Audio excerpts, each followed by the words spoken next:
it's hard for me to not see all of this as emblematic of larger questions. Ultimately, though, if there is one thing that is abundantly, painfully clear from all of these shenanigans, it is that Bitcoin is the no heroes asset. This, as much as its distribution of nodes or hash power or end hodlers, is a part of its decentralization. Welcome back to The Breakdown with me, NLW. It's a daily podcast on macro, Bitcoin, and the big picture power shifts remaking our world. The Breakdown is sponsored by Nexo.io and produced and distributed by CoinDesk. What's going on, guys? It is Monday, May 17th, and boy, oh boy, anyone hoping for a reprieve from the madness of last week was set to be sorely disappointed over the weekend. My guess is that you have some idea about what went down, but in case you were smartly off on a lake somewhere, being well-adjusted and enjoying your family, I'll give you a little recap. To do this, we actually have to go back a few weeks. And let's start by saying that there is no amount of historical revisionism that can deny how excited most Bitcoiners were to have Elon on the team. The $1.5 billion treasury buy from Tesla created the next leg up in the bull market. It validated this corporate treasury approach by showing that it wasn't just going to be fringe companies doing it. All that said, from the get-go, there was some trouble in paradise. For those who have been listening to the show for the past few months, this will be familiar. First, you have the simple fact that by virtue of being controversial Elon, Musk was always likely to attract more scrutiny to the space. This was particularly true in the context of environmental concerns. Now, one might think that a big famous electric vehicle company getting into Bitcoin would reduce environmental concerns around the asset. However, because of the nature of Elon, it was always just as likely to increase concerns around Tesla that the folks there didn't really care as much as they said about the environment. As we've seen, that's much closer to what happened. There was also the fact of the constant Dogecoin shilling. This was a real bother to some Bitcoiners. Others found it somewhat separate, emblematic of Elon's passion for memes and internet culture. But whatever the early concerns were, the numbers spoke for themselves. The markets were ecstatic about his and Tesla's involvement. Fast forward now to the end of April. We learn that Tesla has sold 10% of its Bitcoin. At the time, they argued it was to demonstrate liquidity to Tesla's shareholders and other stakeholders. In other words, they were saying, hey, don't be nervous about Bitcoin because it can be turned back into cash at a moment's notice. If we need to take advantage of important time-sensitive opportunities such as access to more semiconductors or port space, which has been in such short supply over the last few months, we can do it. Indeed, I argued at the time that the liquidity, the ease with which they were able to convert their Bitcoin actually showed how much better it was as a treasury asset than gold, and in fact likely increased their conviction around Bitcoin.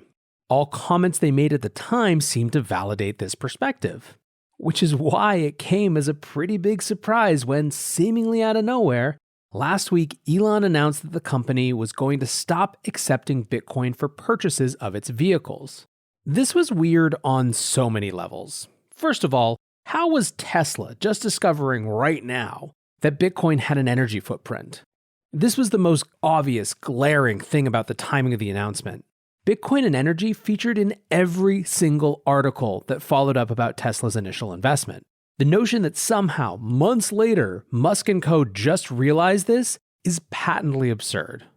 It had to be, many concluded, some sort of external pressure. On that same day, notably, Reuters broke a story of Tesla's application for an EPA carbon credit program, leading many to think that maybe it had something to do with government pressure, which is both a reasonable but also a reasonably concerning conclusion to come to. Of course, a counterpoint to that is, why, if they were so convinced of the need to ditch Bitcoin for the sake of external government pressure, wouldn't they sell their Bitcoin holdings as well? Simply not allowing people to purchase their cars in Bitcoin is a pretty weak response if there is external pressure. But then again, maybe it was the compromise that had to happen, and the emphasis here being on that word compromise. Give up a largely meaningless program, I mean seriously, what Bitcoiner is giving up their Bitcoin for a car? And in exchange, get some ESG pressure off your back? Question mark, question mark, question mark? Whatever the case, Bitcoiners weren't thrilled by this, and in characteristic fashion, took to Twitter to tell Elon so. What really pissed them off was when about a day later he came back to Twitter for 2 more tweets on the subject. The first would have been fine if slightly annoying. He tweeted, To be clear, I strongly believe in crypto, but it can't drive a massive increase in fossil fuel use, especially coal. Now, at that point, many Bitcoiners were firing up their machines to talk about the percentage of renewables used in Bitcoin mining, to talk about new initiatives to capture fuel that would otherwise be lost. But then, within minutes, Elon dropped this gem. Quote, "Working with Doge devs to improve system transaction efficiency. Potentially promising." Bitcoin Twitter went off, because there were exactly two scenarios here. One, he was deliberately trolling. Doge is, of course, proof of work, just like Bitcoin. It has the exact same energy profile of Bitcoin, other than simply not being popular and secured the same way because it's been just a joke for so long. Or he had actually decided to turn Doge into something more than a meme.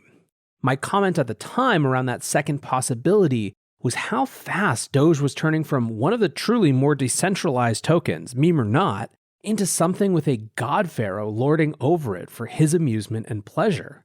But then it just kept going. A couple nights later, he went full Roger Ver and said, quote, "For those bad at math, 100x higher transaction volume with 100x lower fees means total fees earned stay the same. Low fees and high volume are needed to become currency of Earth." Joe Weisenthal at Bloomberg correctly noted that this absolutely ripped open block size war wounds and PTSD. And that, I think, will be an important part to the story. More on that in a little bit. Yet even after all of this, we still could maybe have gotten out of it. If we had all just stopped paying attention, if we had headed back out to whatever we were doing or planning on doing that weekend, maybe it would have been fine. Alas, that was not to be. On Sunday, Peter McCormick wrote a 24-tweet thread about how to troll properly, about why Doge actually sucked and why Bitcoin ruled. It was ultimately this that got under Elon's skin. A badge of honor, I'm sure, for Peter, which he will wear until the day he is done. Musk responded angrily, quote, "Obnoxious threads like this make me want to go all in on Doge." Chainlink God then responded to Elon's tweet, quote, "Elon, while the thread is a bit adversarial in tone, it does have its truth in that Dogecoin is orders of magnitude more centralized in both terms of node count and supply distribution than existing cryptos like Bitcoin. People will lose money when these whales dump." Elon bit back even more aggressively. First, he argued that Bitcoin was the one that was highly centralized, pointing to China mining control. But then he dropped this tweet, and this is really where everything went off. Quote, "Hey cryptocurrency experts, ever heard of PayPal? It's possible, maybe, that I know more than you realize about how money works." And with that, the facade has cracked. I mean, what a petulant, childish response. Of course, if you thought that was going to slow things down, you truly do not know Bitcoiners. They immediately seized on 1, the inherent credentialism of that statement, 2, the fact that Elon was kind of pushed out of PayPal before it got particularly successful, 3, the fact that PayPal's grand ambitions to become a truly global payment network instead turned them into just a lightweight bank, easily subject to the exact same political capture that institutions in the existing financial system had, and now, a decade or two later, showed them to be racing to integrate with the thing that actually had a chance to make the disruption they might have wanted in the first place. But wait, we're not done yet. Looking for the best way to unlock your crypto's liquidity? Nexo.io is exactly what you need. Borrow against your digital assets at just 5.9% APR. Earn passive income with yields of up to 12%. And swap between more than 75 market pairs with the instant Nexo exchange. Try the Nexo wallet app to get the whole 360 degrees of crypto banking. Get started at Nexo.io. A few hours later, known scammer Mr. Whale, aka Crypto Whale, aka Randy the Raccoon, tweeted, "Bitcoiners are going to slap themselves next quarter when they find out Tesla dumped the rest of their Bitcoin holdings. With the amount of hate Elon Musk is getting, I wouldn't blame him." Elon responded simply, "Indeed." And from there, the price started cratering. Almost immediately, Bloomberg was running a headline that Elon implied that he had sold his Bitcoin. And over the course of the next 12 hours, the price dropped as low as the 42,000s. Now, late last night, Elon tweeted, quote, "To clarify speculation, Tesla has not sold any Bitcoin," which stopped the downward trend. Bitcoin has recovered some, but is still pretty bloody, around $43,700 at the time of recording. I think it's important to note that many have argued that this price action wasn't solely, at least, about Elon, that he was a convenient patsy and a catalyst for a move that was always going to happen. Some argued that it was actually Tether, i.e. surprise at the composition of their reserves. I have more to say on that, but the TLDR of my opinion is that I feel pretty strongly that the Tether reveals didn't do anything but confirm people's priors. Instead, I tend much more to the interpretation put forth by Ari David Paul, who wrote, quote, "We had 3 months of sideways Bitcoin price action, with Coinbase equity and MicroStrategy weakening, GBTC premium falling off a cliff. This sell-off isn't about Elon. That was just the excuse for BTC to follow the institutional flows. Zooming out, this is consolidation ahead of the next parabolic advance. But that framework allows for a deep retrace, 50% plus from the highs possible, even amidst a bull run. TLDR, Bitcoin had weakening inflows and lost momentum. Elon was just an excuse to break the local range. In my opinion, BTC is substantially higher by end of year." But regardless of the price, there are clearly some things to pull out here. In fact, many of these conversations are much larger than the scope of this single podcast, and I have some ways that I'll be getting to them over the next week, but I want to at least lay a few out. A first has to do with the question of Bitcoin maximalism. One of the responses I've seen a lot of is to say that this is just net damaging. In this take, the aggressiveness with which this swarm of, quote, cyber hornets responds to any threat, real or perceived, with intensity and vitriol is a long-term problem. Real Vision's Raoul Pal came out and said this directly, saying, "The biggest impediment to Bitcoin adoption are Bitcoin maximalists. If you understand this, be more open. Don't try to ram your points home. Support people and don't be tribal, and never be abusive or insulting if someone doesn't share your Bitcoin-only views. It's a big world out there." I asked Twitter what they thought about this, and of course, the grain of salt is that because I'm a Bitcoiner, many of my followers are as well. However, I do think that the people who follow me on Twitter are at least reasonably diverse when it comes to their crypto perspective. I asked, are Bitcoin maxis and their aggressive Twitter styles 1, net good for Bitcoin, 2, net bad for Bitcoin, or 3, mixed good and bad? I had about 2,300 votes, and of those, 32% said net good, 24.7% said net bad, and the largest number of people, 43.3%, said it was mixed. There are actually about 100 comments, and it's a really good conversation in many places, so I encourage you to go check it out. But from my vantage point, I think it's pretty easy to argue both sides of this, at least decently compellingly. On the good for Bitcoin side, the pleb army has clearly and convincingly shown itself to be an important bulwark against capture by vested interests. This was in fact one of the central lessons of the block size war, that Bitcoin was extremely hostile to the sort of influence exertion by a bunch of big external players colluding. On the bad for Bitcoin side, the scars of these past battles, plus the people that just love spoiling for a fight, can make it extremely hostile for newcomers who have any sort of heterodox intellectual starting point. Now, some will point out, rightly I think, that Bitcoiners are often willing to take a huge amount of time and effort to explain things to those engaging in good faith, and that the real hostility is reserved for those who are engaging in bad faith. Travis Kling even talked about this on the show, how critics of this cycle like Mike Green clearly aren't just sharing some differences of opinion. They're out to make being contra Bitcoin a stamp of their intellectual or professional brand for whatever reason. I also think that when mainstream finance seems to believe it's totally fine for an investor as respected as Charlie Munger to say that the entire industry of Bitcoin is disgusting and contrary to the interest of civilization, then we're in a clearly weird, hostile space. I want to maybe add 2 points to the discussion. The first is that there's no clear separation of Bitcoin defenders and Bitcoin evangelists. And these are really 2 sort of different functions, right? Defenders see their job to be, as so many put it, an immune response to cleanse the system. They are impatient by definition. Evangelists, or apostles, if we're going to extend the religious metaphor that so many want to put on Bitcoin right now, are virtually required to have patience as one of their chief virtues. The job of an evangelist is to assume good faith, rightly or wrongly, and be willing to take the time to answer the same doubts and insecurities over and over again. As richly satisfying as saying it can be, there's perhaps no phrase in the history of the modern human language, or at least Twitter, less likely to win converts than have fun staying poor. And all of this gets me to another point about the legitimacy of critiques. I've seen a lot of people saying, hey, Elon's critiques are legitimate.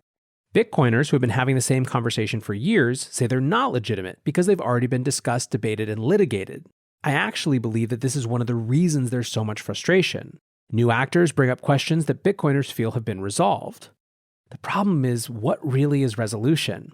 I use that phrase litigated, but there are no actual courts, only the court of public opinion, which means unfortunately that new audiences are going to require rehashing on a lot of things. I absolutely understand the necessity of this. It's one of the reasons I appreciate so much that Nick Carter keeps writing a slightly different version of the same article on energy consumption in Bitcoin, rather than just haughtily saying, read my old shit. But it is exhausting as well. I think that exhaustion heightens the aggressiveness of these responses. That may not be correct, and it almost certainly is ineffectual, but it's also understandable. Now, one other thing I think about a lot is to what extent Bitcoin simply represents the first and purest, perhaps, live case study of a decentralized enterprise, where the only authority comes from audience and influence. Literally, where else does authority come from other than the court of public opinion, the battle of public ideas? If that's the case, aren't these battles necessarily likely to be more vicious? If this is the case, it also makes Elon a particularly interesting foil. This is someone who has leveraged social media to have a massively bigger reach for his perspective than business leaders of the past. What's more, there's no minimum quality threshold to how he can engage. There is no PR department looking over his shoulder. And by the way, if there is, pray for them because they're definitely always having a worse day than you and I. But what you've got is, effectively, someone who can use their platform to be either 1, the world's biggest benefactor, spreading his influence on his followers magnanimously, or the world's biggest bully, using those millions and millions of reach to castigate individuals or entire industries. In either case, it's pharaoh-like power, and it's probably part of the problem itself. So as you can see, while I think there's a lot more to explore here, it's hard for me to not see all of this as emblematic of larger questions. Ultimately, though, if there is one thing that is abundantly, painfully clear from all of these shenanigans, it is that Bitcoin is the no heroes asset. This, as much as its distribution of nodes or hash power or end hodlers, is a part of its decentralization. Bitcoiners will learn again and again not to put too much faith in the whims of any one champion, but instead to trust in themselves and the voices of those they find most compelling, whether it be a billionaire or some tiny anonymous account. Bitcoin is an unceasing, marching machine that will simply continue to keep moving forward. No matter how big and vitriolic and insane these social media skirmishes seem, they are ultimately dust and noise. Anyways, guys, I hope that you were able to have a good weekend. I appreciate you listening. Until tomorrow, be safe and take care of each other. Peace.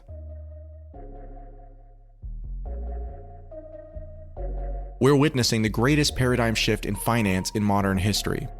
Join thousands of newsmakers and influencers talking the future of money at Consensus by CoinDesk, a live virtual experience of leaders, changemakers, virtual reality meetups, keynotes from Ray Dalio, Gary Vaynerchuk, and much more.